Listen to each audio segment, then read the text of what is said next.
إذا تبايعتم العينا وأخذتم أذناب البقر ورضيتم بالزر وتركتم الجهاد سلط الله عليكم ذلا لا ينزل حتى ترجعوا إلى دينكم أو كما قال رسول الله صلى الله عليه وسلم. وقال النبي صلى الله عليه وسلم: من سلك طريقا يلتمس فيه علما سهل الله له طريقا إلى الجنة أو كما قال عليه الصلاة والسلام. صدق الله المولانا العظيم وصدق رسوله النبي الكريم ونحن على ذلك من الشاهدين والشاكرين والحمد لله رب العالمين.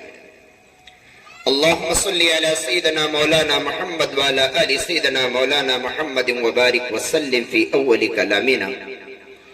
اللهم صل على سيدنا مولانا محمد وعلى آل سيدنا مولانا محمد وبارك وسلم في أوسط كلامنا.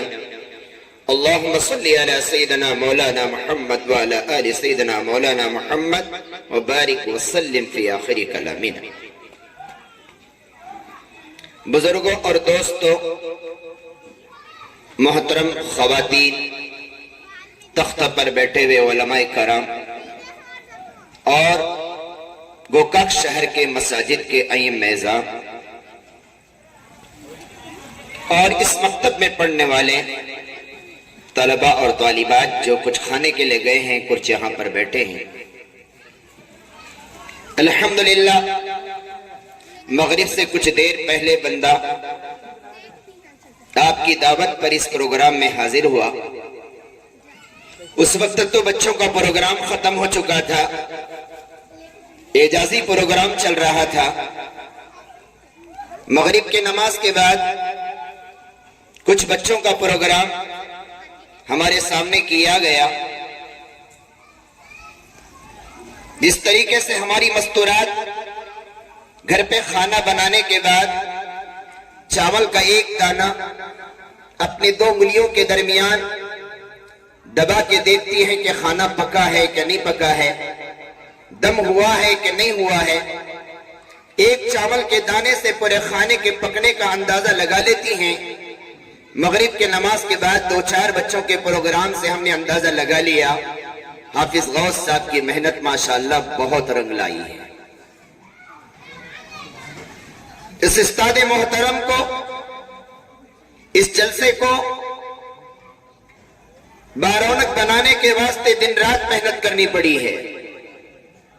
ہم کیا جانے کہ ایک عالم اور ایک حافظ، ایک مسجد کا امام، جب اس کے مسجد کا اور اس کے مدرسے کا جب جلسہ ہوتا ہے، اس کے رات کے خواب بھی وہی ہوتے ہیں، اس کی دن کی سوچ بھی وہی ہوتی ہے.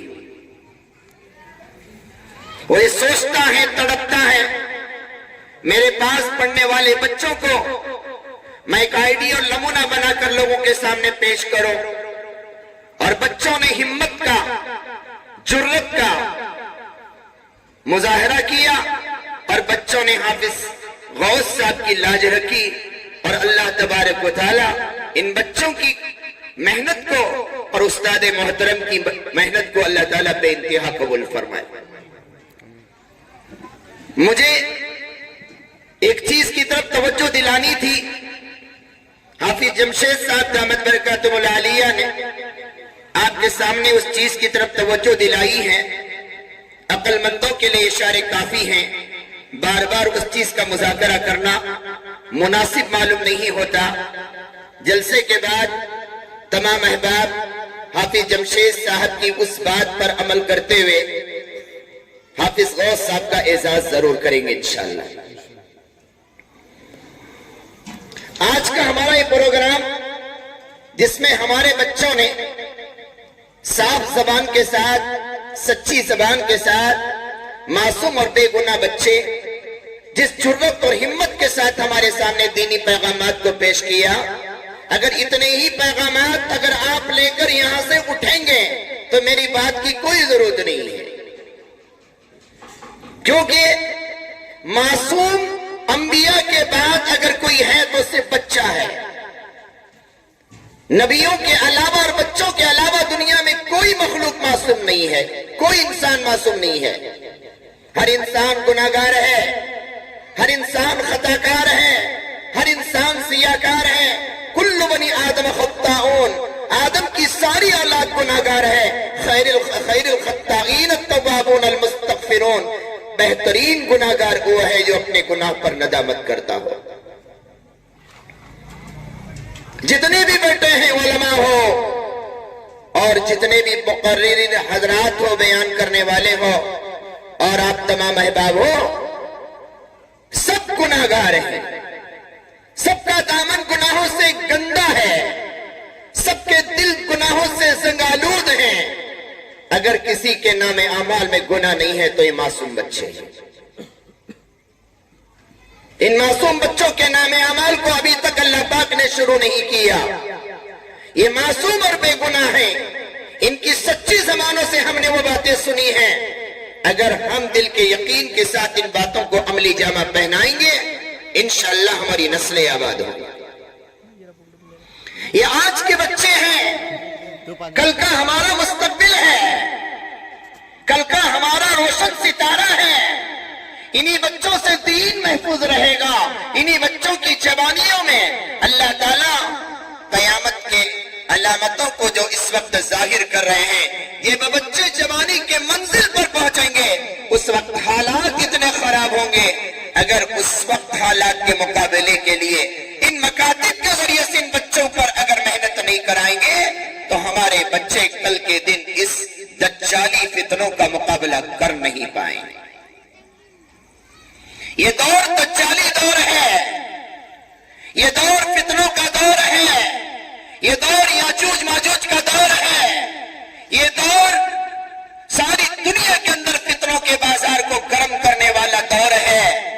اس دور میں ایمان کی بقا، ایمان کی سلامتی، ایمان کا تحفظ اتنا ضروری ہے، اتنا ضروری ہے کہ جس کو الفاظ میں بیان نہیں کیا جا سکتا. قرب قیامت سرکار دو عالم حضرت محمد عربی صلی اللہ علیہ وسلم نے فرمایا، قرب قیامت، قیامت کے پہلے دین پر چلنا ہر ایک کے لیے اتنا بھاری ہوگا جتنا کہ اپنے ہتھیلی میں آگ کے انگارے کو لے کر چلنا. جلتے ہوئے کوئلے کو، آگ کے شعلے کو، آگ کے انگارے کو اگر کوئی آدمی اپنے ہتھیلی پہ رکھ کے چلنا چاہے تو چل نہیں سکے گا. قرب قیامت دین پر چلنا اتنا مشکل ہو جائے گا. ایسے حالات کے لیے ان بچوں کو تیار کرنے کی ضرورت ہے. ایسے حالات کے لیے ماں باپ کی ذمہ داری ہے کہ بچوں کو تیار کرے. ایسے حالات کے لیے استادوں کی ذمہ داری ہے کہ بچوں کو تیار کرے. ایسے حالات کے لیے اپنے محلے کے ذمہ داروں کی ذمہ داری بنتی ہے کہ وہ بچوں کو تیار کرے. ہمارے بچے کل ہمارے مستقبل کا روشن ستارہ ہوں گے.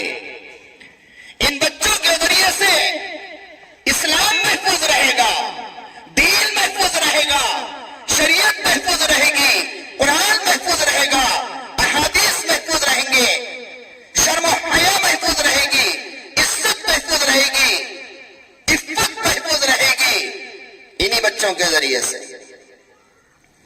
ہم جس دور کا سامنا کر رہے ہیں یہ دور دجالی دور ہے. یہ اپنے عروج پر ابھی مکمل طور پہ نہیں آیا. ہمارے بچے جب جوان ہوں گے یہ دجالی دور اپنے عروج اور شباب پر آئے گا. سمجھ لو یہ دجالی دور کا ایک بچپنا چل رہا ہے. ہمارے بچے جب جوان ہوں گے تو یہ دجالی دور جوان ہو جائے گا. ان جوانوں کو اس جوان دجالی دور کا مقابلہ کرنے کی ضرورت ہے. ہم اپنے بچوں کو فلسطین کے بچوں کی طرح بنانے کی ضرورت ہے. ہم اپنے بچوں کو غزہ کے بچوں کی طرح بنانے کی ضرورت ہے. ہم اپنے بچوں کو حماس کے بچوں کی طرح بنانے کی ضرورت ہے. ہم اپنے بچوں کو ایسے تیار کرنے کی ضرورت ہے کہ مشکل سے مشکل حالات میں ہمارا بچہ اپنے ایمان کا سودا نہ کر سکے. جان دینے کی چیز ہوتی ہے، ایمان دینے کی چیز نہیں ہوتی. مال کو قربان کیا جا سکتا ہے، دولت کو قربان کیا جا سکتا ہے، عہدے اور منصب کو قربان کیا جا سکتا ہے، دنیا کے نقش و نگاری کو قربان کیا جا سکتا ہے،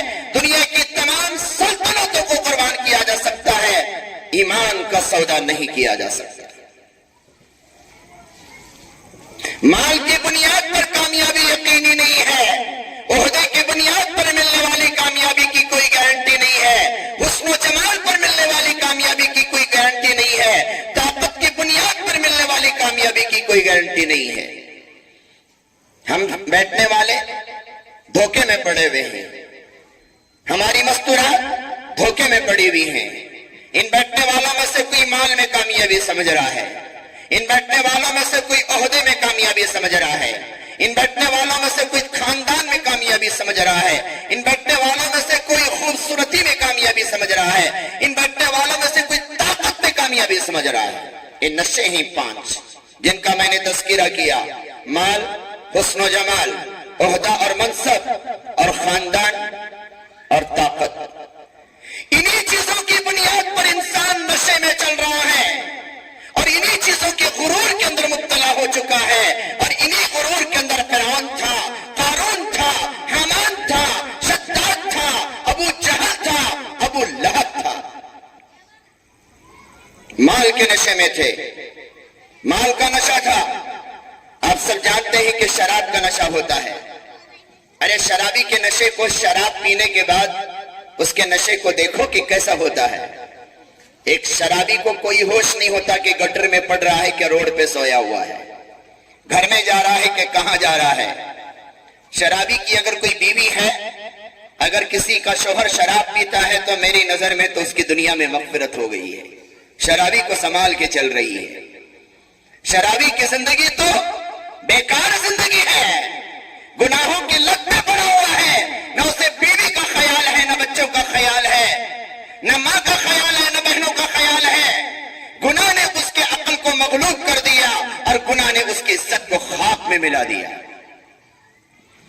محلے کے گٹر میں پڑا ہوا ہے، اماں آ کے اٹھا کے لے جا رہی ہے، بیوی آ کے اٹھا کے لے جا رہی ہے، اسی گندے کپڑوں میں سویا ہے، بیوی اور ماں کپڑے بدل رہے ہیں۔ صبح میں اٹھ کے دیکھ رہا ہے کہ میں رات میں کہاں تھا، دن میں کہاں ہوں، پتہ نہیں۔ نشہ، ایک شراب کا نشہ ہے، ایک مال کا نشہ ہے، ایک عہدے کا نشہ ہے، ایک طاقت کا نشہ ہے، ایک خاندان کا نشہ ہے، اور مستورات ایک حسن و جمال، خوبصورتی کا نشہ ہے۔ ان نشوں کی وجہ سے انسان شرابی کی طرح اپنے نشے میں مست ہے، اسے پتہ نہیں کہ میں کیا کر رہا ہوں، اسے ہوش نہیں کہ میں کیا کر رہا ہوں۔ ہے نا؟ ابھی انتخابات کا کچھ رزلٹ آیا 4 اسٹیٹ کا، انسان بہت سوچ رہا تھا کچھ ہو جائے، لیکن اللہ کو جو منظور ہے وہی ہوتا ہے۔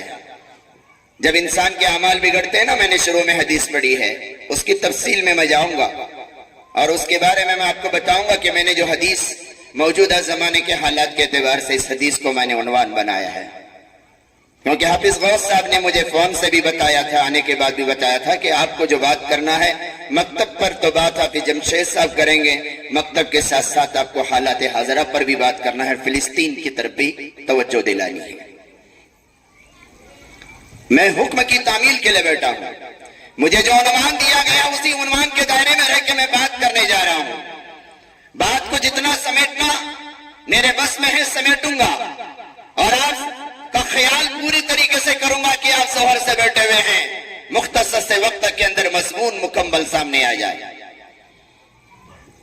مکتب کی بنیادی ضرورت کو تو حافظ صاحب نے آپ کے سامنے پیش کر دیا۔ اسی مکتب کی اس پلیٹ فارم سے ہم اپنی اولاد کو اتنا مضبوط بنانا ہے کہ وہ دنیا کے تمام نشوں سے اپنے آپ کو آزاد رکھ سکے۔ اسی مکتب سے، اسی مکتب کے پلیٹ فارم سے ہم اپنے بچوں کو ایسے بنانا ہے کہ جن 5 نشوں کی طرف میں اشارہ کرنے جا رہا ہوں ان نشوں سے ہماری اولاد محفوظ ہو جائے، اور جن اسباب کی وجہ سے اللہ نے ہم پر ذلت کو مسلط کیا ہے، ہم اپنے بچوں کو ایسے تیار کرنا ہے کہ وہ اسباب جن کی وجہ سے ذلت اور رسوائی کا مسلمان کو سامنا کرنا پڑ رہا ہے، ہمارے یہ بچے ان اسباب کو ختم کر سکیں۔ مکتب عشق کے انداز نرالے دیکھیں، چھٹی اسے نہ ملی جس نے سبق یاد کیا۔ ہمارا بچہ مکتب میں پڑھنے کے لیے داخلہ لیتا ہے تو شریعت کے اندر اس بچے کی داخلے کی دینی علم کو حاصل کرنے کے لیے کوئی عمر بتائی نہیں۔ اسی لیے تو کہا جب بچہ بولنا شروع کرتا ہے تو اس کی کلاس شروع ہونی چاہیے، اور ماں کی گود کو سب سے پہلا مدرسہ کہا گیا۔ ماں دیندار ہوگی تو بچے کو بولنے کے جیسے بولنا شروع کرے گا تو بچے کو کیا سکھائے گی؟ کیا سکھائے گی؟ اللہ کا تعارف کرائے گی۔ پیر ذوالفقار صاحب نقشبندی دامت برکاتہم العالیہ